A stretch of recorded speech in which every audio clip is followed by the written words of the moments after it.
नमस्कार, सी24 तास मध्ये आपलं स्वागत। एक नजर टाकूयात आजच्या ठळक घडामोडींवर।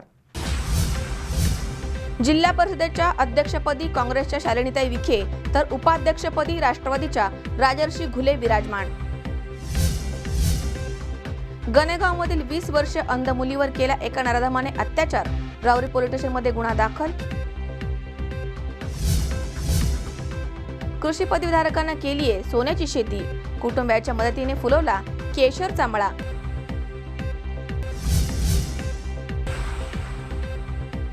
आणि police head constable Nagorao Shinde यांनी स्वतःवरती गोळी झाडून केली आत्महत्या।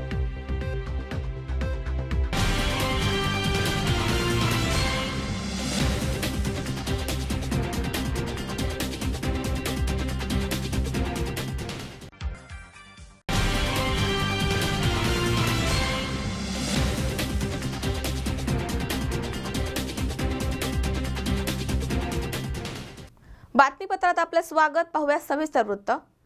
जिल्हा परिषदेच्या अध्यक्षपदी काँग्रेसच्या शालिनीताई विखे आणि उपाध्यक्षपदी राष्ट्रवादीच्या राजर्षी घुले विराजमान झाल्यात। दरम्यान शालिनीताई विखे जिल्हा परिषदेचं अध्यक्षपद तिसऱ्यांदा भूषवणार आहेत। जिल्हा परिषदेच्या अध्यक्षपदी काँग्रेसच्या शालिनीताई विखे पाटील तर उपाध्यक्ष पदासाठी राष्ट्रवादी काँग्रेसच्या राजर्षी घुले यांची निवड झाली आहे। अध्यक्षपदासाठी काँग्रेसच्या शालिनीताई विखे आणि भाजपचे सदाशिव पाचपुते तर उपाध्यक्षपदासाठी राष्ट्रवादी काँग्रेसच्या राजर्षी घुले आणि क्रांतिकारी शेतकरी पक्षाचे बाबासाहेब शेळके यांच्यामध्ये लढत झाली आहे। त्यामध्ये विखे यांना 52 मते तर घुले यांना 51 मते मिळून ते विजयी झाल्यात। तर त्यांच्या विरोधामध्ये पाचपुते यांना 19 तर शेळके यांना 20 मते मिळाली आहेत। सौ विखे या जिल्हा परिषदेच्या 22व्या अध्यक्ष आणि 4थ्या महिला अध्यक्ष म्हणून तिसऱ्यांदा निवडून आल्यात। या निवडीने एकाच घरामध्ये पती पत्नीला 2 स्वतंत्र लाल दिव्याच्या गाड्या मिळाल्यात। विधानसभेतील विरोधी पक्षनेते राधाकृष्ण विखे पाटील यांच्या त्या पत्नी आहेत। माजी मंत्री आमदार बाळासाहेब थोरात आणि राधाकृष्ण विखे यांच्यामध्ये अध्यक्ष पदावरनं खूप ओढाताण झाली आहे। अखेर थोरात गटाला 2 समित्या देऊन तडजोड झाली आहे।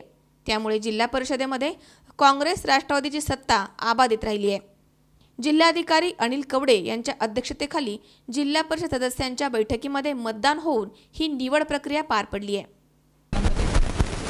अध्यक्ष म्हणून माझी निवड झालेली आहे आणि उपाध्यक्ष म्हणून सौ राजर्षी घुले यांची निवड झालेली आहे। आणि ही निवड करताना निश्चितच भारतीय राष्ट्रीय पक्षाच्या श्रीमती सोनिया गांधी, राहुल गांधी, माजी मुख्यमंत्री अशोकराव चव्हाण साहेब, आपल्या जिल्ह्याचे काँग्रेस पक्षाचे विरोधी पक्षनेते राधाकृष्ण पाटील, आपले निवडणूक आमचे निरीक्षक माननीय माणिकराव जगताप साहेब, माननीय जयंत ससाने साहेब, माननीय बाळासाहेब थोरात साहेब, सुधीरजी तांबे, संपूर्ण आमचे काँग्रेसचे आणि राष्ट्रवादीचे ज्येष्ठ नेते माननीय पवार साहेब, तसेच मधुकर पिचड साहेब, चंद्रशेखर घुले साहेब, सर्व मान्यवर यांनी जे आम्हाला मोलाचं सहकार्य केलेलं आहे निश्चितच आमच्या दृष्टीने महत्त्वाचं आहे। नगर जिल्ह्याची जी परंपरा आहे, कारण नगर जिल्हा हा संपूर्ण महाराष्ट्रामध्ये 1 नंबरचा जिल्हा आहे आणि विस्ताराने आणि लोकसंख्येने सर्वात मोठा जिल्हा असल्यामुळे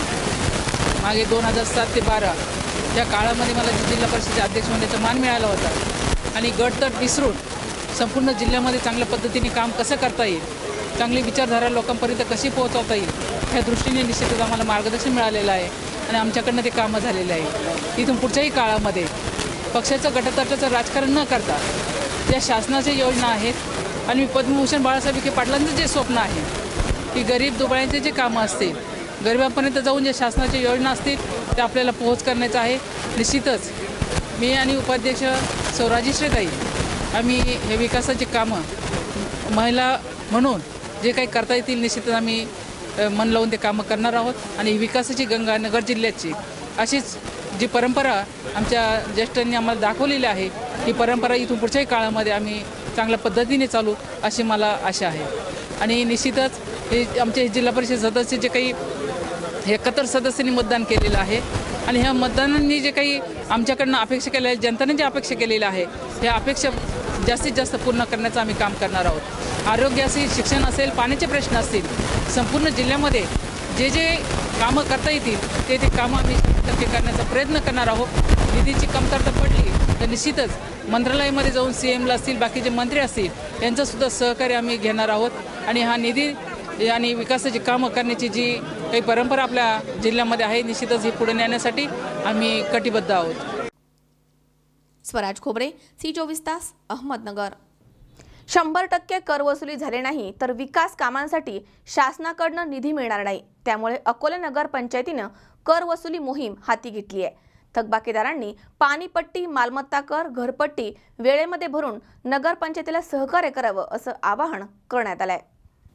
शासनाच्या झालेल्या निर्णयानुसार 100% कर वसुली झाली नाही तर विकास कामांना हवा असणारा निधी शासनाकडून मिळणार नाहीये.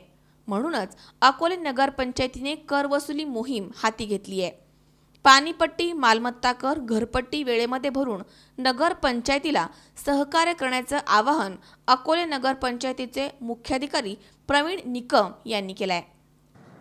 शासन निर्णय नुकत्याच झालेल्या शासन निर्णयानुसार आपल्या नगरपंचायत नव्याने स्थापन झालेल्या नगरपंचायतीचे कर मोठ्या प्रमाणावर थकीत असल्याने आपल्याला 100% कर वसुली करणे बंधनकारक आहे आणि ते आपल्याला 31 मार्चपूर्वी 100% कर वसुली करणं गरजेचे असून ते जर आपण पूर्ण केले नाही तर आपल्याला शासन निर्णयानुसार जो विकास निधी मिळणार असतो वर्षभर पुढील आर्थिक वर्षात तो आपल्याला मिळणार नाही देणार. त्यामुळे नागरिकांनी याबाबत आपल्याला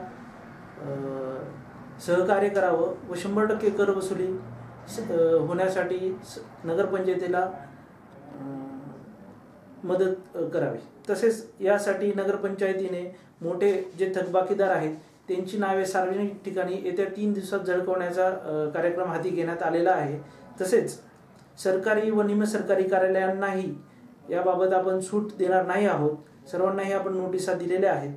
तसेच ज्या थकबाकीदारांनी मोठ्या प्रमाणात थकबाकी अडवलेली आहे त्यांचे नळ कनेक्शनही तोडण्याचा कार्यक्रम सुरू करण्यात आला आहे. येत्या 31 मार्चपर्यंत त्यांच्यावर कारवाई होणार ज्यांनी थकबाकी भरली नाही ते. तसेच ज्या मालमत्ताधारकांनी प्रॉपर्टी टॅक्स भरलेला आहे त्यांच्या मालमत्तांना सील लावण्यात येईल. तसेच त्या मालमत्तांचा सार्वजनिक लिलावही करण्याचा 31 मार्चपर्यंतचा कार्यक्रम आपण नियोजित केलेला आहे. तरी सर्व थकबाकीदारांना हे कळकळीचे आवाहन आणि विनंती करतो की कुठल्याही प्रकारचा अनावश्यक तसेच कठोर कृती करण्यासाठी नगरपंचायतीला आपण बाध्य करू नये. तसेच नगरपंचायतीला 100% कर वसुली करण्यासाठी आपण सहकार्य करावे. नगरपंचायत नक्कीच पुढील काळात मोठ्या प्रमाणावर विकास कामं करून आपल्याला ज्या आवश्यक सोयी सुविधा असतील त्या सोयीसुविधा पुरवण्यासाठी बाध्य असेल. ऑफिसमध्ये दुपारनंतर 2 वाजेनंतर आपल्या ऑफिसमध्ये आपण स्वतः येऊन याबाबत भरू शकतात. ज्या लोकांना ऑनलाईन भरायचं आहे ते UPI ॲप थ्रू आमचे अकाउंट नंबर आणि IFSC कोड घेऊन UPI ॲपद्वारे डायरेक्टली आमच्या अकाउंटमध्ये टॅक्स भरू शकतात. ज्यांना कॅश भरायचे आहे ते ऑफिसमध्ये येऊन डायरेक्टली भरू शकतात. तसेच 31 मार्चपर्यंत आपल्याला मुदत दिलेली आहे. त्यानंतर कुठल्याही प्रकारचं कोणालाही सवलत देण्यात येणार नाही. रखडलेली कामे करण्यासाठी नगरपंचायत बांधील असून काही तांत्रिक कारणांमुळे रखडलेली विकास कामे आता आपल्याला कर्तव्यदक्ष मुख्याधिकारी मिळाल्यामुळे त्वरित सुरू होतील असं मत अकोले नगरपंचायतीचे नगराध्यक्ष KD धुमाळ यांनी व्यक्त केलं आहे. अकोले नगरपंचायतचा नगराध्यक्ष म्हणून काही गोष्टी नागरिकांच्या निदर्शनास आणण्याची माझी जबाबदारी म्हणून मी आपणास सांगतो. पहिलं कारण असं की 1.5 वर्ष झाले अकोले नगरपंचायत 2 वर्ष झाली नगरपंचायत होऊन, त्यापैकी आम्ही सत्तेवर येऊन 1.5 वर्ष झाले आणि ह्या 1.5 वर्षामध्ये दृश्य स्वरूपात अजून कुठलेही काम दिसत नाही. पण लोकांच्या तक्रारी आहेत, तक्रारी किंवा नाराजीचा सूर आहे व पूर्वीची ग्रामपंचायत चांगली होती. परंतु नागरिकांना मी सांगू इच्छितो की विकास कामांचं आता रेट जो आहे किंवा त्याचा दर आहे तो चांगल्या स्वरूपात चांगल्या प्रकारे सुरू झाला आहे. आणि जे आतापर्यंत आम्हालाच आंदोलन करायला लागलं याचं कारण असं की मुख्याधिकारी नव्हते, बाकीचे कर्मचारी नाहीत, आजही कर्मचारी नाही आहेत नगरपंचायतला आवश्यक ते ग्रामपंचायतचे कर्मचारी त्यांच्यावरच आपण भागवतो. परंतु आताचे मुख्याधिकारी मिस्टर निकम साहेब एक चांगले कर्तव्यदक्ष मुख्याधिकारी आलेत. 3 प्रकारे वसुली करा. मुख्य जे थकबाकीदार आहेत त्यांची नावं जाळवा, त्यांनी नाही पुढचे नळ बंद करा. नळ जर बंद करून राहिले तर मग मात्र त्यांच्या प्रॉपर्टी अटॅच करा. अशा प्रकारे त्यांनी सांगितल्यामुळं आज प्रशासन नगरपंचायतचे लोक मुख्य अधिकारी सहित तिथं त्या मार्गाला झाले. 31 मार्चपर्यंत नागरिकांनी जर पैसे रक्कम जर भरली तर काहीच अडचण नाही. ही विकास कामं तर चालूच राहणार आहे. नगरपंचायत ही होऊन आताशी ती रांगायला लागली, अजून पुढं चालणार आहे जोरजोरात. तर लोकांना मी आवाहन करतो की प्रॉपर्टी टॅक्स नळपट्ट्या त्या त्वरित भराव्यात आणि होणारे जे या आपले नावं झळकणे किंवा नळ कट करणे ह्या गोष्टीकडे, ह्या चुकीच्या गोष्टीकडं प्रशासनाला अशी कामं करावं, अशी भाग पडू नये अशी मी सुद्धा विनंती करतो. आणि सगळ्या अकोलेकरांना पुन्हा एकदा मी कळकळीचं आवाहन करू माझ्या. त्यामध्ये सरकारी आणि निमसरकारी असणाऱ्या थकीत असलेल्या थकबाकीदारांनाही सूट मिळणार नाहीये आणि कर वसुली असलेल्या थकबाकीधारकांचे नळ कनेक्शन तोडण्यात येणार आहे. थकबाकीधारकांची नावे सार्वजनिक ठिकाणी प्रसिद्ध करण्यात येणार आहेत. त्यामुळे नगरपंचायत अकोले यांना घरपट्टी, मालमत्ता कर, पाणीपट्टी भरावी आणि नगरपंचायतीला सहकार्य करावं असं आवाहन करण्यात आलंय. सचिन खरात, C24 तास, अकोले. आळंदी शहरामध्ये संतांच्या आदेशानुसार गंगागिरी महाराज भक्त पुणे यांच्याकडनं आळंदी येथे इंद्रायणी घाट परिसरामध्ये स्वच्छता मोहीम राबवण्यात आली आहे. संत गंगागिरी महाराज यांचे उत्तराधिकारी महंत रामगिरी महाराज यांच्या संकल्पनेमधनं ही मोहीम राबवण्यात येते. 19 मार्च रोजी आळंदी येथे समस्त गंगागिरी महाराज भक्त पुणे यांच्याकडनं आळंदी येथे इंद्रायणी घाट परिसर स्वच्छता मोहीम राबवण्यात आली आहे.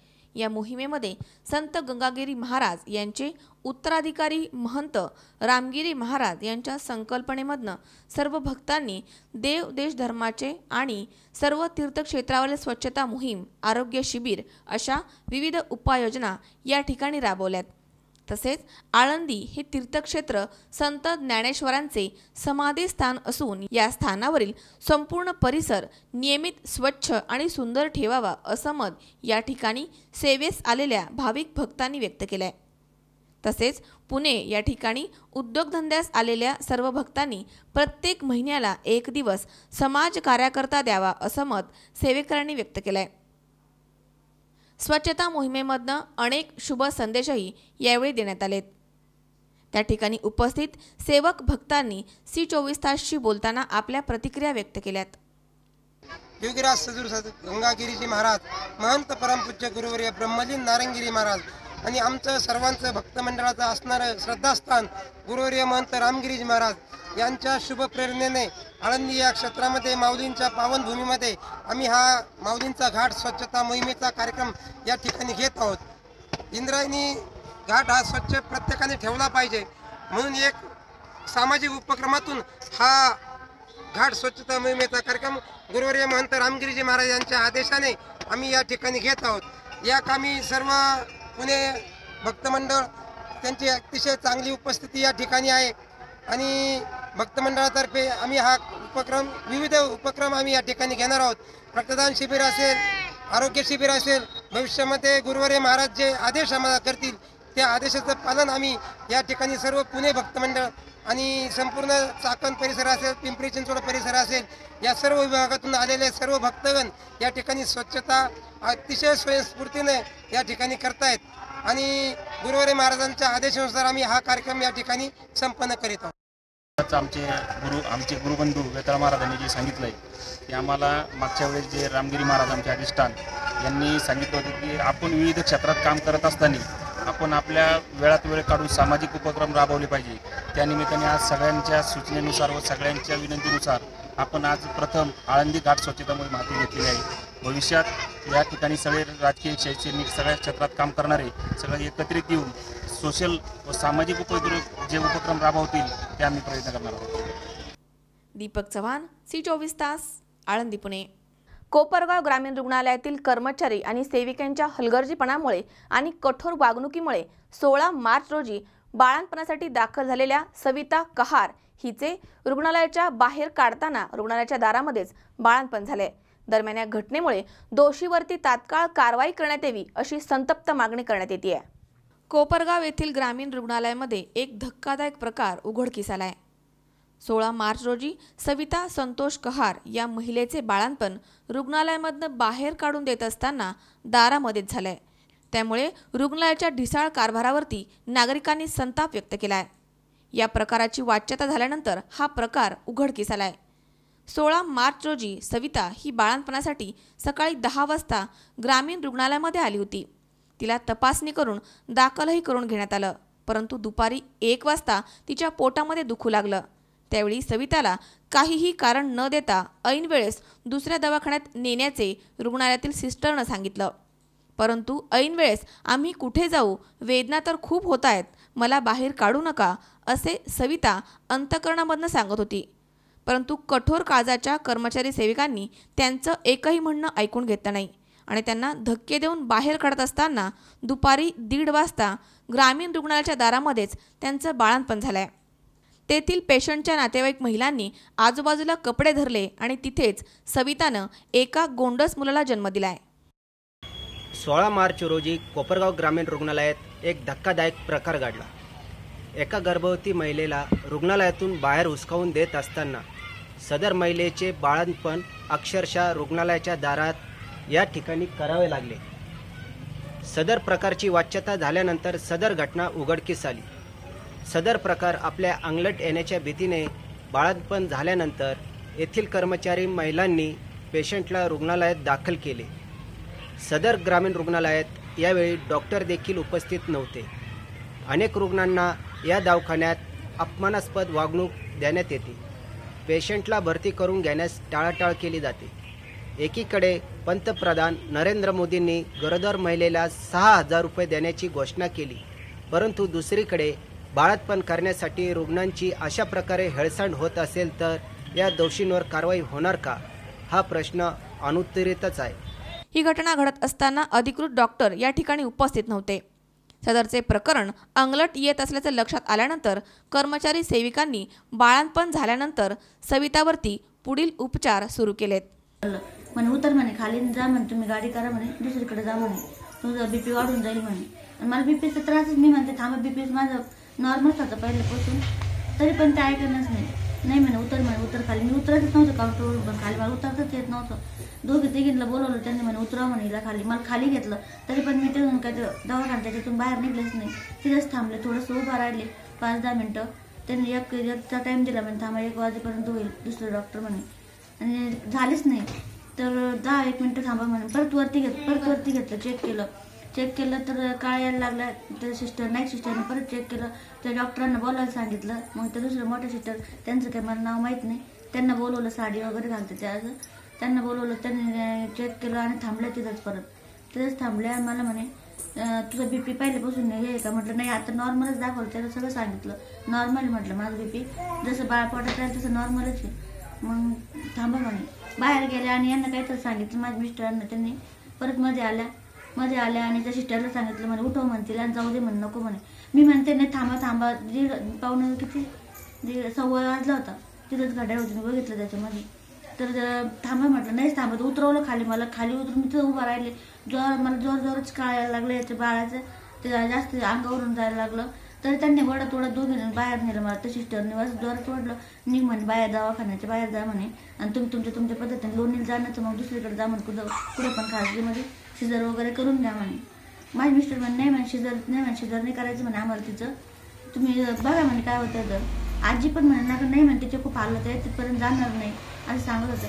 आजीला पण त्यांनी ढकललं, आजीला म्हणे निघ म्हणे बाहेर, आरडा करू नको म्हणे अजिबात। आजीला ढकललं, त्या सिस्टरने एक चापट पण मारली, ढकललं। मला बाहेर काढतानाच मी त्या दरवाज्यामध्येच मला जोर जास्त कळालं, मी त्यांना सांगते माझं बाळ आले म्हटलं बाहेर, तरी पण ते नाही बघायलाच नाही म्हणे, कुठं आलं म्हणे, खोटं बोलते म्हणे। तिथं आसपास बाया होत्या ऑपरेशन थिएटर जवळच्या, त्या 2 बायांनी चेक केलं, खाली बसल्या, त्या खाली बसून त्याने बघितलं मी उभं होते ना, ते म्हणे अहो बाळ आलंय म्हणे, बाळाचं डोकं दिसतंय म्हणे। मी तिथं उभाच होते, मला खूप चक्कर आणि ते यायला लागले, चक्कर यायला, तर ते सिस्टरने मला मागून असं ढकललं ना, जा म्हणे निघ म्हणे, ते गेटला सोड म्हणे, ते गेटचं धरलं, तिथं बाहेरच पडले। मग मी बाहेर पडलं चक्कर येऊन, आणि तिथंच मग ते बाळ आलं वाटतं, त्याच्यानंतर मला काही म्हणजे कळलंच नाही तिथं।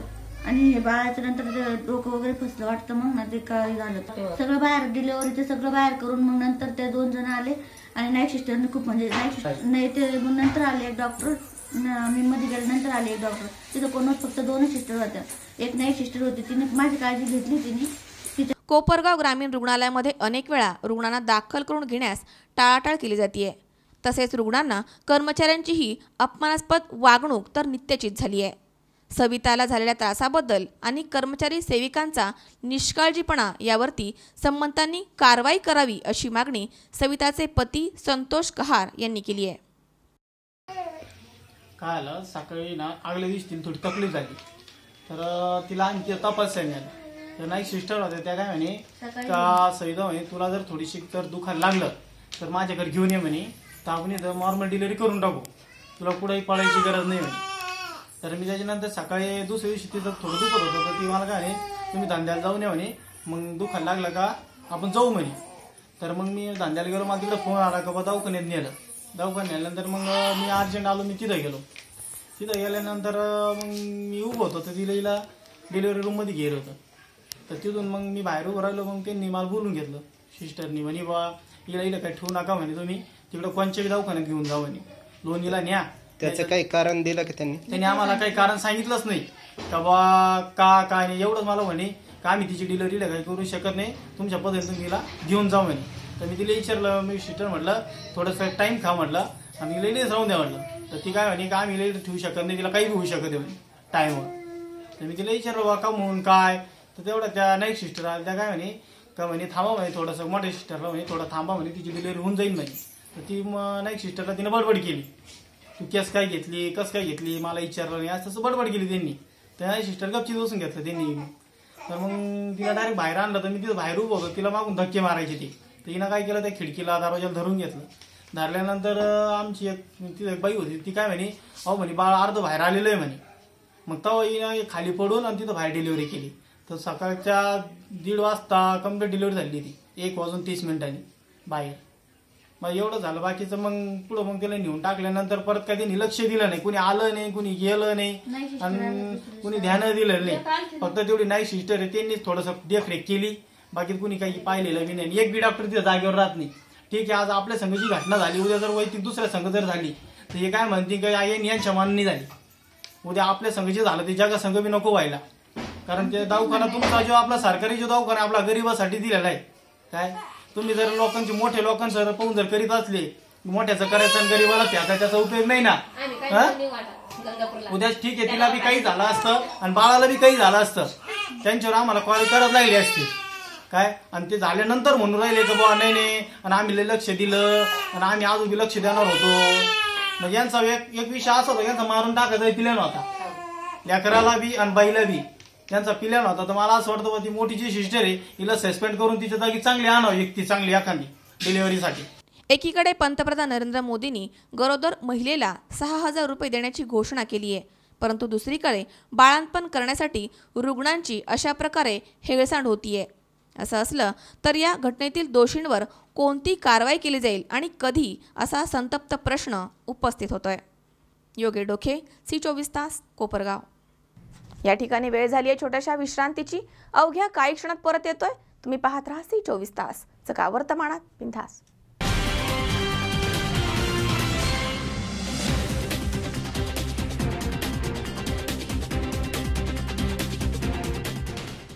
तुमचं डायनिंग सेटचं स्वप्न कसंही असो, ते पूर्ण करण्याची जबाबदारी आमची.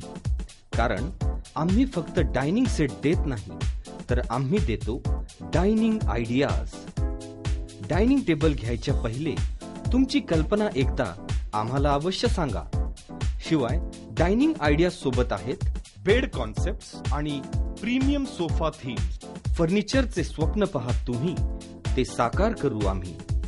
योगीराज फर्निचर, फर्निचर विश्वातील मराठी पाऊल. आमच्या शाखा राहुरी, राहता, सोनई, सुपा, कोपरगाव आणि अहमदनगर. ग्राहक सेवा क्रमांक 9673 50 0001.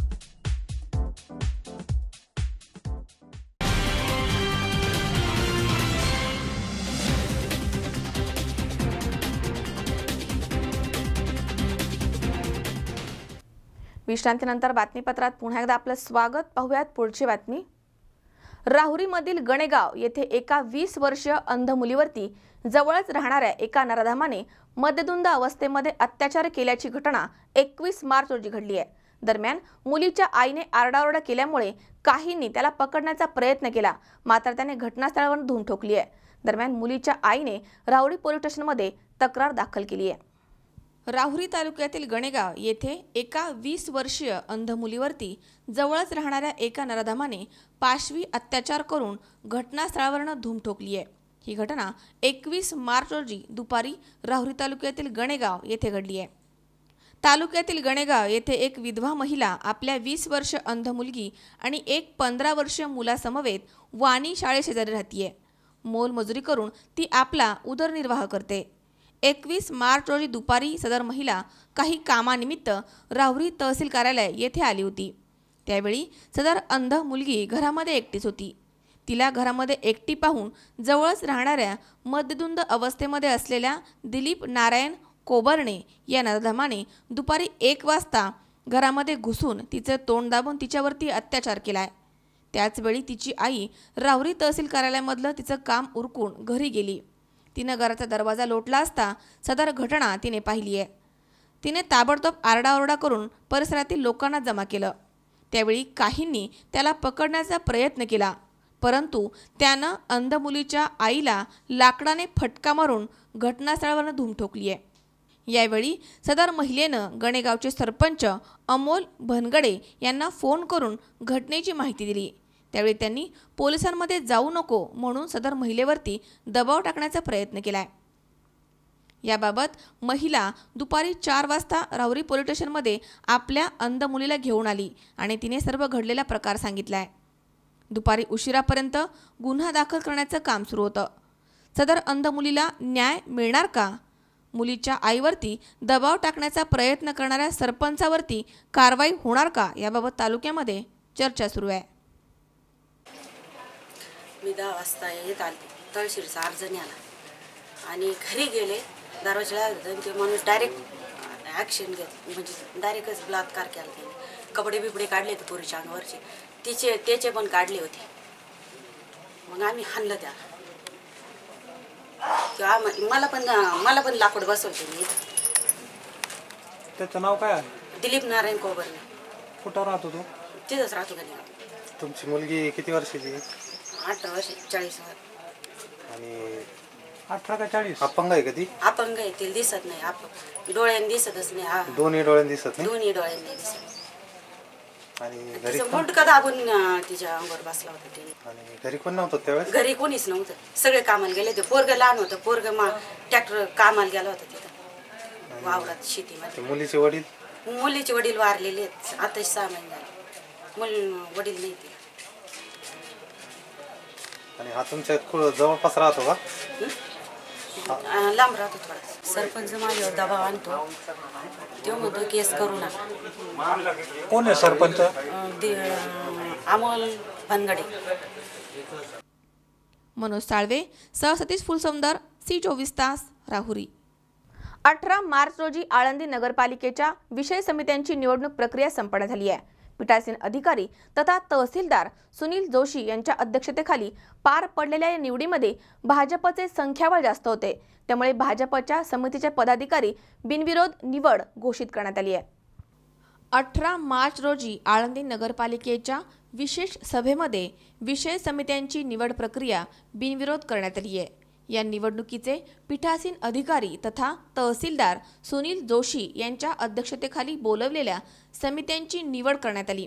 त्यामध्ये भाजपचे संख्याबळ जास्त होते. त्यामुळे भाजपाचे समितीचे पदाधिकारी बिनविरोध घोषित करण्यात आलेत.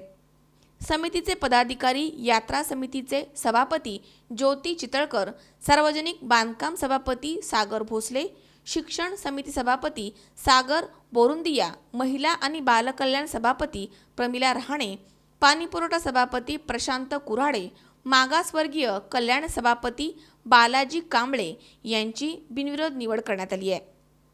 याबाबत आळंदी नगरपालिकेचे CEO डॉक्टर संतोष टेंगले आणि भाजपाचे गटनेते नगरसेवक पांडुरंग वहिले यांनी C24 तासशी बोलताना अधिक माहिती दिली आहे. विरोध पक्षाचे सेनेचे गटनेते आदित्य घुडरे यांनी नगराध्यक्षांच्या पतीने कुठल्याही शासकीय कामामध्ये दखल देऊ नये, तसेच आम्हाला कुठल्याही ठरावामध्ये विश्वासात घेतलं जात नाही. आम्ही विरोधक असल्यामुळे आम्ही विरोध पक्ष म्हणूनच काम करू असं मत व्यक्त केलंय. तसेच नगराध्यक्ष वैजंता उमरगेकर यांनी यावेळी नगराध्यक्षा वैजंता उमरगेकर C24 तासशी बोलताना म्हणाल्या की माझे पती कुठल्याही कामामध्ये हस्तक्षेप करत नाही. निवडणूक पीठासीन अधिकारी म्हणून तहसीलदार यांची निवडणूक करण्यात आली होती. हे निर्णय तहसीलदारांनीच घेतले होते. त्यामध्ये माझ्या पतीचा कुठलाही हस्तक्षेप नाहीये अशी प्रतिक्रिया त्यांनी यावेळी बोलताना व्यक्त केली आहे.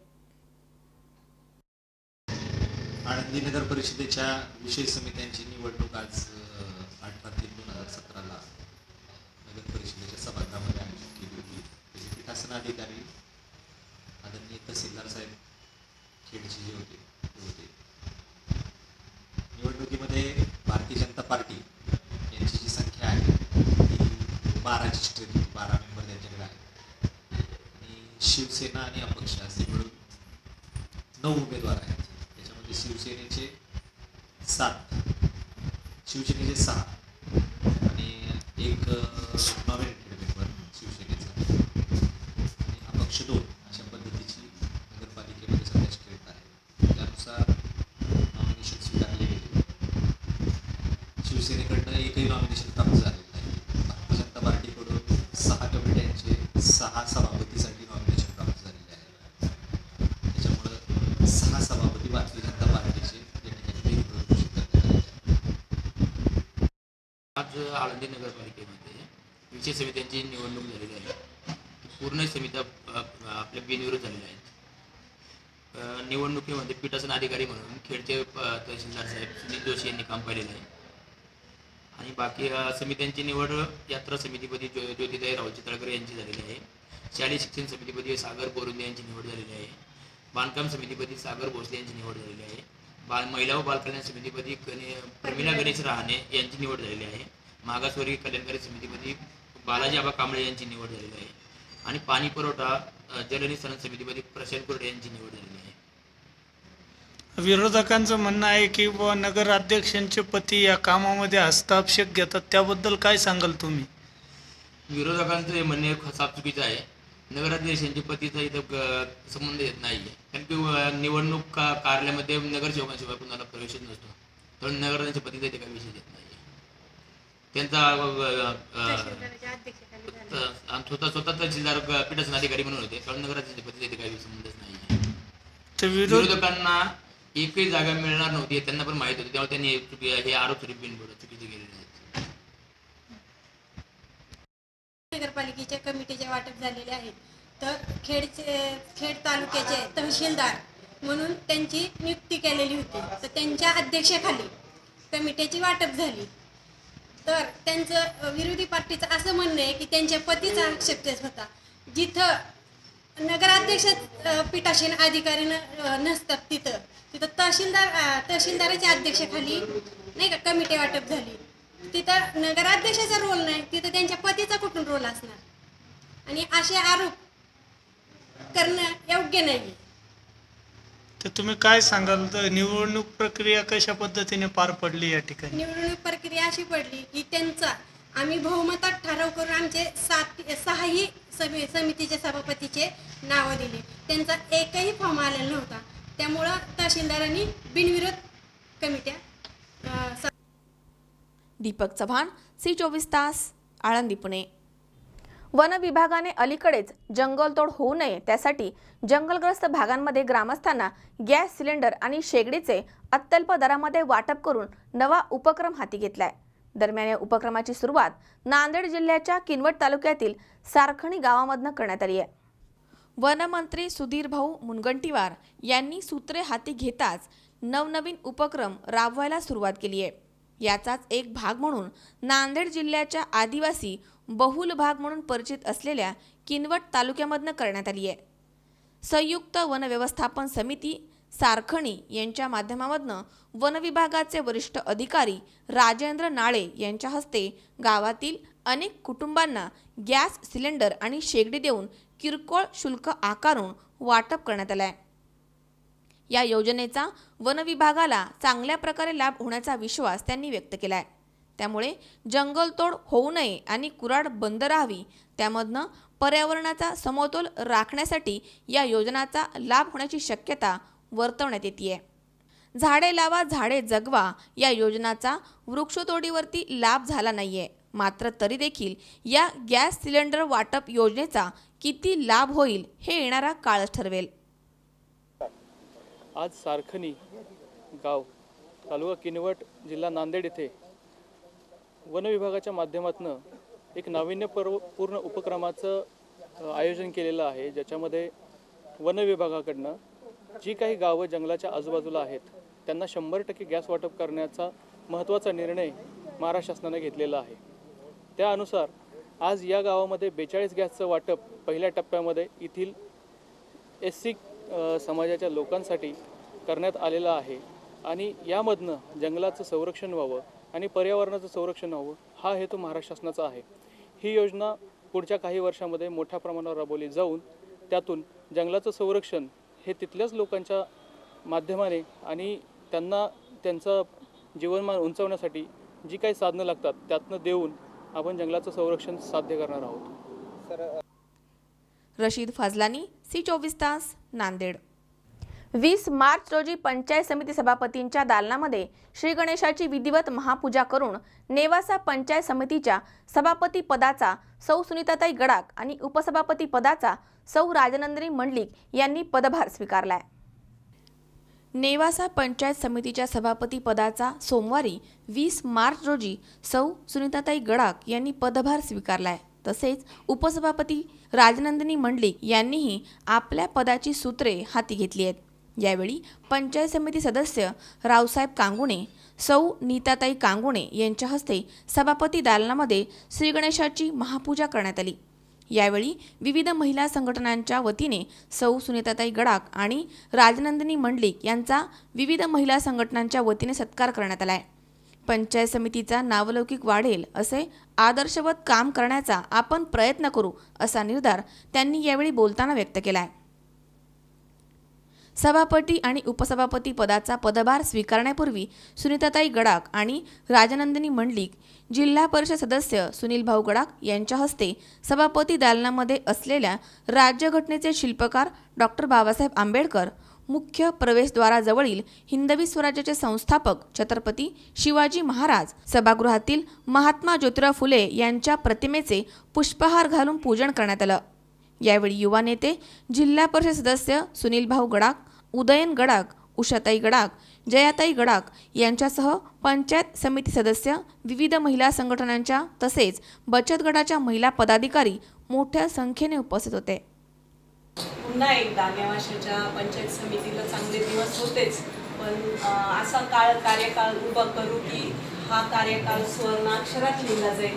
तुमच्या सहकार्याने, प्रेमाने आणि आशीर्वादानेच हे सगळं घडलेलं आहे आणि मी सगळ्यांना धन्यवाद देते आणि तुमच्या आशीर्वादाने चांगलं नावलौकिक स्थापन करू. धन्यवाद. प्रशासनाकडून आणि पदाधिकाऱ्यांकडून तालुक्यातल्या जनतेची अवलंबून होणार नाही याची आम्ही दक्षता घेऊ आणि चांगल्या उत्कृष्टप्रमाणे कामकाज करण्याची आम्हाला जी काही संधी मिळाली आहे ताईंच्या माध्यमातून प्रशासनाला ते आम्ही चांगल्या प्रकारे काम करू. कोणाची अशी अवलंबून होणार नाही याची दक्षता काटेक्षाने घेतली जाईल. काही आम्हाला अडचणी आल्या, सुनील भाऊ आहेत, जिल्हा परिषदेमध्ये ताई आहे, आदरणीय शंकरराव पाटील आहेत, त्यामुळे कुठली अडचण तालुक्याला येणार नाही अशी मी आजच्या सभापतींच्या पदग्रहणाच्या दिवशी ग्वाही देतो आणि माझे बोलतो. शंकर नागदे, C24 तास, नेवासा. या ठिकाणी वेळ झाली आहे छोट्याशा विश्रांतीची. अवघ्या काही क्षणात परत येतोय. तुम्ही पाहत राहा C24 तास, जगा वर्तमानात बिनधास्त.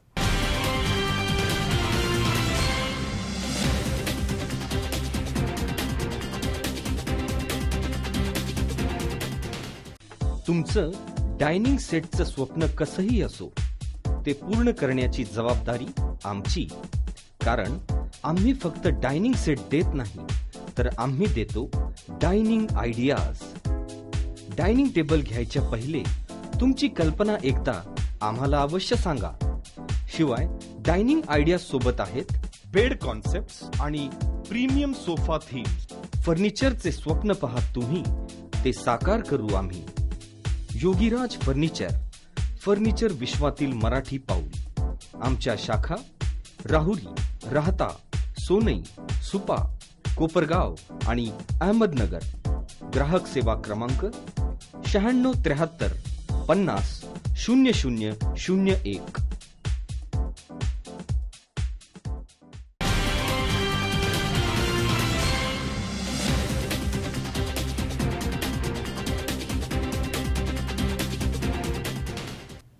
विश्रांतीनंतर बातमीपत्रात पुन्हा एकदा आपलं स्वागत. पाहूयात पुढची बातमी. प्रबळ इच्छाशक्तीच्या जोरावरती माणूस अशक्य गोष्टीही शक्य करू शकतो. कारण नशीब अशाच व्यक्तीला साथ देते ज्यांच्या अंगी दुर्दम्य इच्छाशक्ती असते आणि धाडस असते. असेच अनोखं धाडस केले आंबेगाव तालुक्याच्या पूर्व भागातील एका कृषी पदवीधारक तरुणानं, आणि तेही शेती क्षेत्रामध्ये.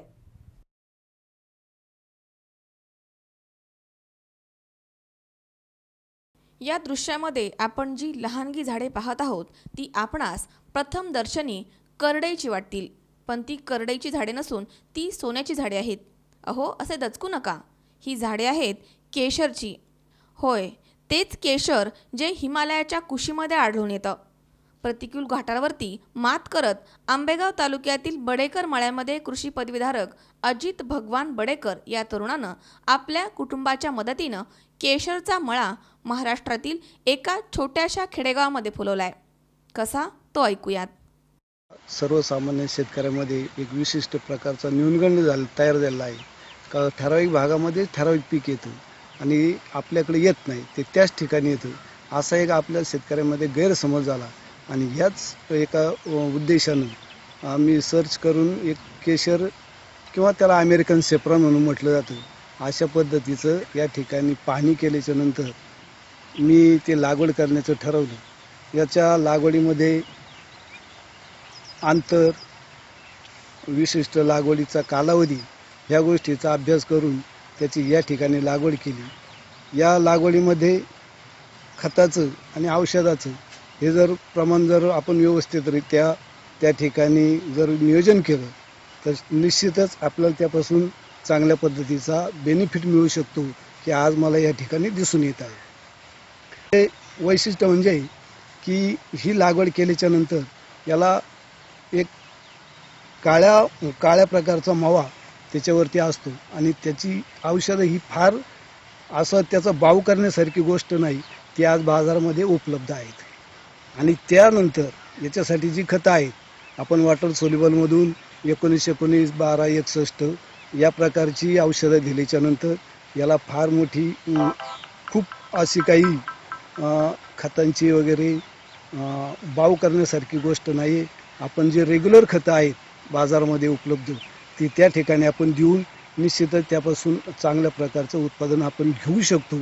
आज रोजी या अमेरिकन सेफ्रॉनच्या बाबतीत जर मी जवळपास 1000 ते 1200 झाडे या ठिकाणी लावली आणि यापासून मला आज रोजी आता तोडणी हंगाम चालू आहे, त्याचं या ठिकाणी जवळपास मला मिळून आत्तापर्यंत आणि शेवटपर्यंत 10 ते 12 किलोपर्यंत त्या ठिकाणी त्याचं उत्पादन भेटतं.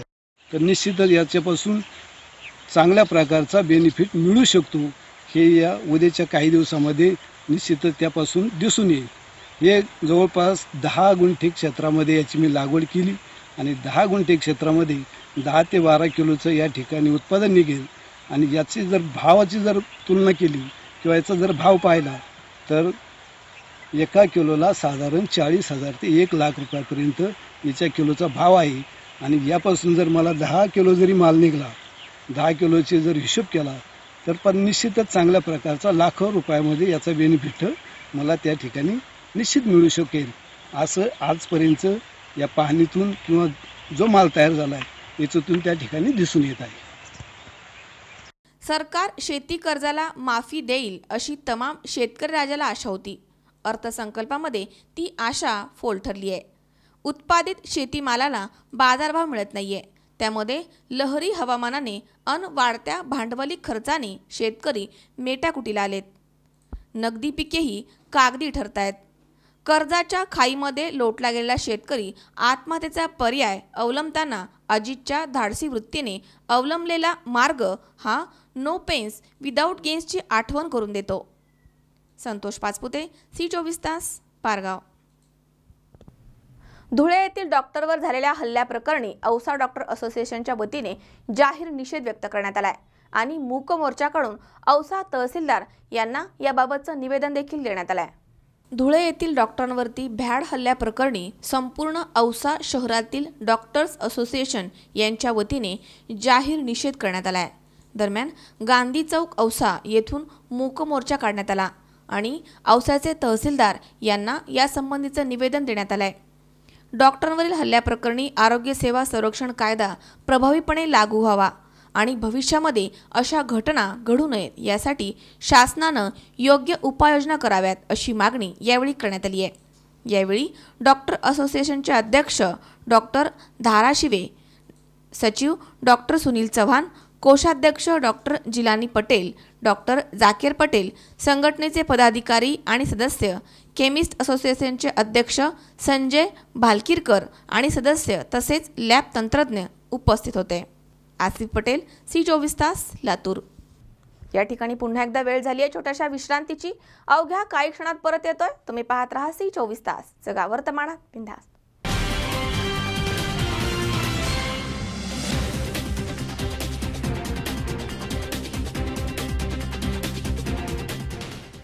तुमचं डायनिंग सेटचं स्वप्न कसंही असो ते पूर्ण करण्याची जबाबदारी आमची, कारण आम्ही फक्त डायनिंग सेट देत नाही तर आम्ही देतो डायनिंग आयडियाज।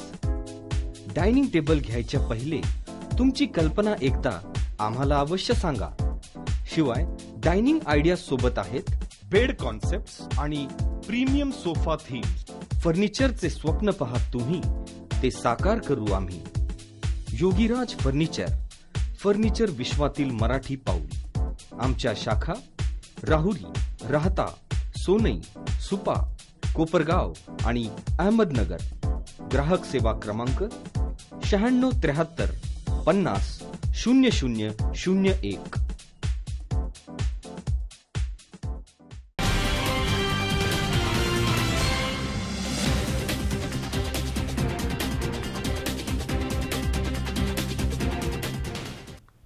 विश्रांतीनंतर बातमीपत्रात पुन्हा एकदा आपलं स्वागत। पाहूयात पुढची बातमी। पुसद वसंतनगर पोलीस स्टेशनमधील हेड कॉन्स्टेबल नागोराव शिंदे यांनी स्वतःवरती गोळी झाडून आत्महत्या केली आहे। या घटनेनं पोलीस प्रशासन हादरून गेलंय। ही घटना शिंदे ड्युटीवरती असताना घडली आहे। दरम्यान त्यांच्या जाण्यानं त्यांच्या परिवारावरती दुःखाचा डोंगर कोसळलाय। पुसद वसंतनगर पोलीस स्टेशनमधील police head constable Nagorao Shinde यांनी SLR रायफलने स्वतःवर गोळी झाडून आत्महत्या केली आहे। ही घटना 19 मार्च रविवारी दुपारी 1:55 घडली आहे। या घटनेमुळे पोलीस प्रशासन हादरून गेलाय। सदर गोळी हनवटीमधून निघून गेली आहे आणि रक्ताच्या थारोळ्यामध्ये पडून त्यांचा जागीच मृत्यू झालाय। त्यांना ताबडतोब पोलीस स्टाफसह सरकारी वाहनाने उपजिल्हा रुग्णालय पुसद येथे हलवण्यात आलं।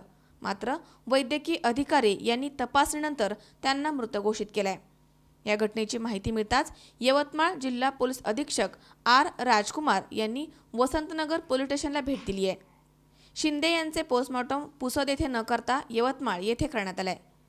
त्यांचा अंतिम संस्कार त्यांच्या गावी महागाव तालुक्यातील काळी येथे करण्यात आलाय। शिंदे यांच्या पत्नीचा 3 वर्षा अगोदर कर्करोगाने मृत्यू झाला होता। त्यामुळे त्यांच्या मुलांच्या डोक्यावरचं छत्र उडालंय। आता त्यांच्या परिवारावर दुःखाचा सावट आलाय। त्यांना 1 मुलगी आणि 2 मुले असा त्यांचा परिवार आहे। 3 वर्षा अगोदर आईचा आसरा सुटला आणि आज बाबांचा। जगावं तर कसं जगावं हा गंभीर प्रश्न शिंदे परिवारासमोर आलाय। त्यांच्या आप्त परिवारामधनं शिंदे यांच्या अंकित या मुलाला डिपार्टमेंटनं त्यांच्या जागी रुजू करावं अशी याचना पत्रकारांसमोर मांडण्यात आली आहे।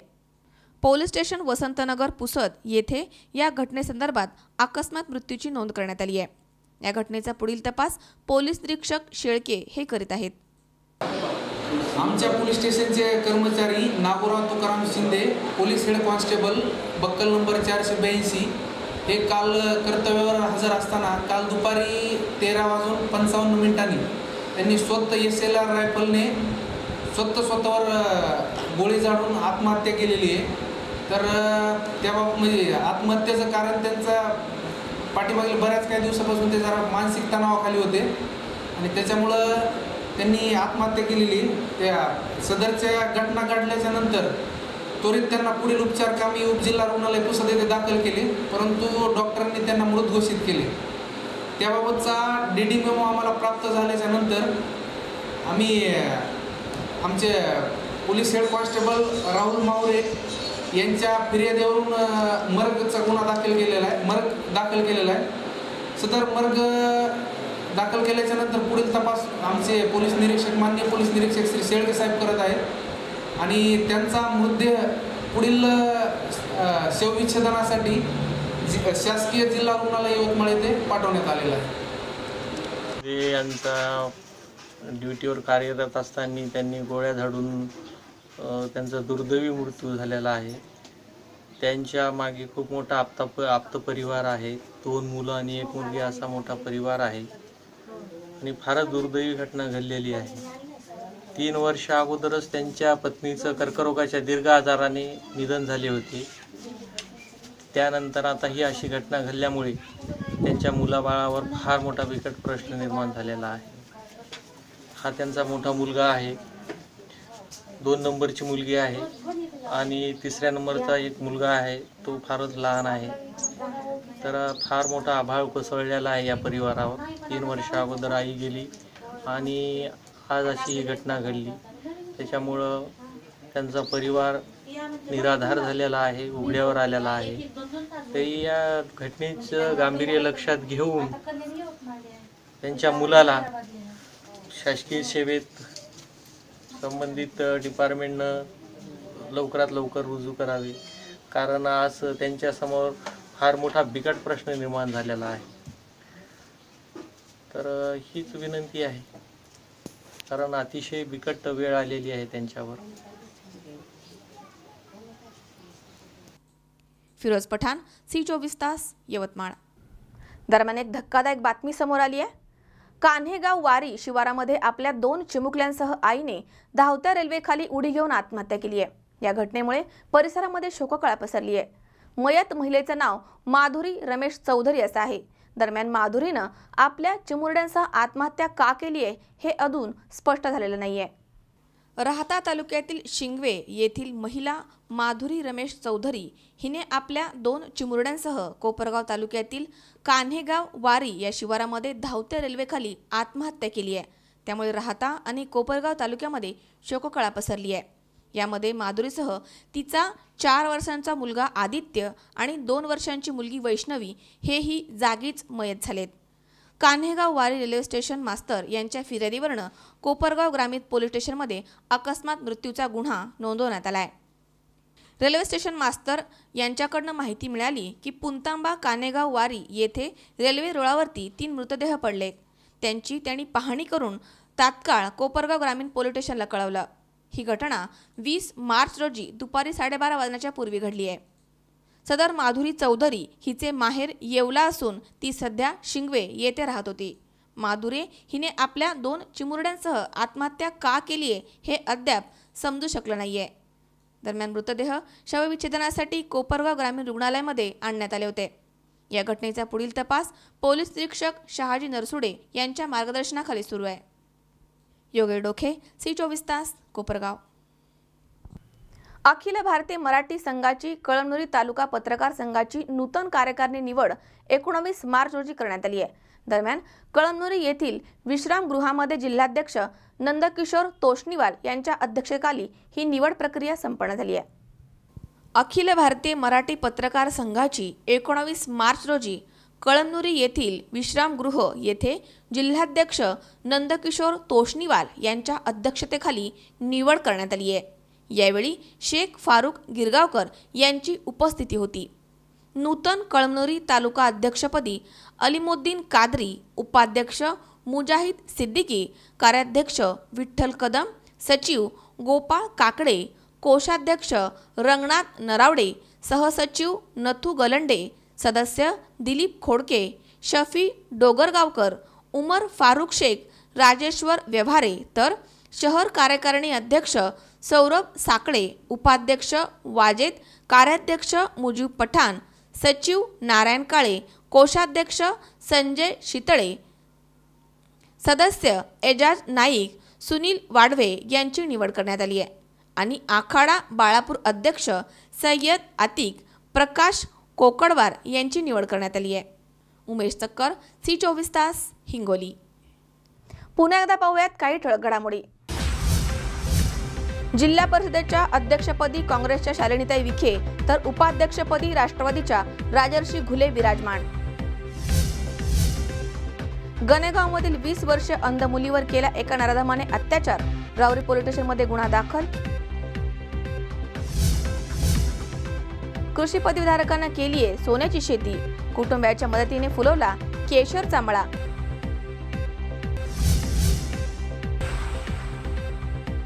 आणि police head constable Nagorao Shinde यांनी स्वतःवरती गोळी झाडून केली आत्महत्या.